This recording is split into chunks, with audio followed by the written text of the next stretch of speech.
The Forgotten City is a time loop adventure game developed by Modern Storyteller and was originally a quest mod for Skyrim that was developed into a full game, resulting in something really unique and interesting that's unlike anything I've ever played before. I am such a huge fan of Skyrim, so I was really excited to try this game. The story begins when a mysterious woman convinces you to go into some nearby ancient ruins in search of a man who had recently gone in to investigate but hasn't returned.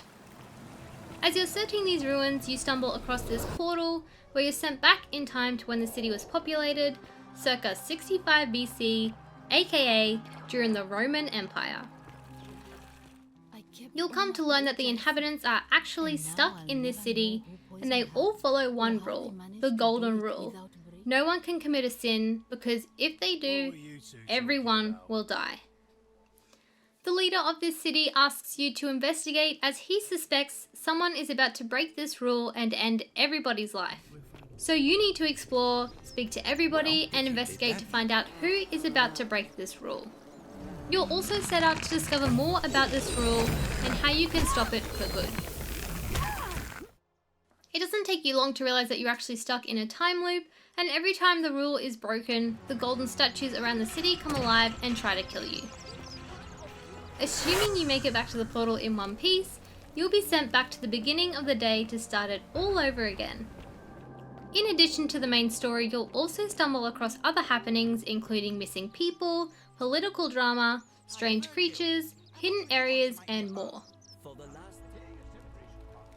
So the Forgotten City is this huge Roman-inspired city filled with shops, markets, caves, shrines, you name it. It's this big, beautiful Roman city, which I believe is, for the most part, architecturally accurate. You'll find certain objects scattered around which you can inspect that will give you a bit more detail on the item and how it was used in Roman times. So if you're a bit of a history buff, then you'll really enjoy exploring the city. There's also quite a few hidden areas and you can come across a lot of quests just by wandering around. I found it very entertaining during the first few hours of the game to explore this city and of course meet all of the residents. The city is filled with some very interesting characters. There's about 20 something people living in it and the developers have done a great job at making them all really stand out from each other. There's such a wide variety of personalities, which I always really appreciate in a video game. Onto the quests, which was undoubtedly my favourite part of the game.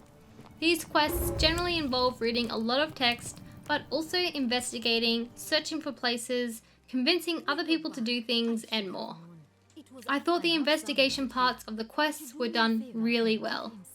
This game has a way of making it kind of obvious what you need to do, but then also making you feel really smart because you think you figured it out all by yourself. Moving on to the time loop, if a sin is committed during your gameplay, you'll need to make your way back to the portal you initially came through to restart the loop. Sins include things like murder, stealing, and assault. Restarting the time loop basically means everyone will have forgotten who you are, but you yourself still remember and retain all the information you have, and you also get to keep any objects you found, including money. In this way, you can really use the time loop to your advantage. If you know something is going to happen, you can prepare for it to prevent it, or use an item from a previous time loop to fix something. It's really fun to figure it out and then see your efforts rewarded. One thing I do hate in video games is having to repeat things over and over again. So I was pleasantly surprised at how they went about repeating the days. Most of the quests you do will be solving or preventing something in one way or another. So instead of having to keep repeating the more important quests every time you restart the day, you can actually ask someone to do the thing that will fix the problem, so you don't have to go about repeating everything. Graphics wise, I think the game looks very good. Considering this game was made by just 3 people, they have done such a good job on making a beautiful and detailed city. They also added in the option of having multiple filters to choose from to enhance your game experience. Everything from black and white, pixelation, sepia, you name it. There's a total of 12 filters to choose from, and they all make the game look amazing. I also thought the voice acting was really good as well, which kind of stood out for me because I never usually notice that kind of stuff. I didn't experience any bugs or glitches in this game, which again is a great effort by the developers. I did experience some very minor lagging, but that was dealt with by slightly reducing the graphics quality. For reference, I played this on a Lenovo Legion 5 Pro laptop. I really enjoyed this game. I think the developers did an incredible job considering it was made by just 3 people in 4 years.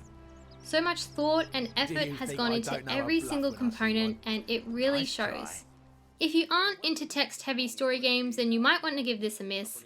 Otherwise, if you love a great story with twists and surprises and uncovering secrets and plots, then this is your game.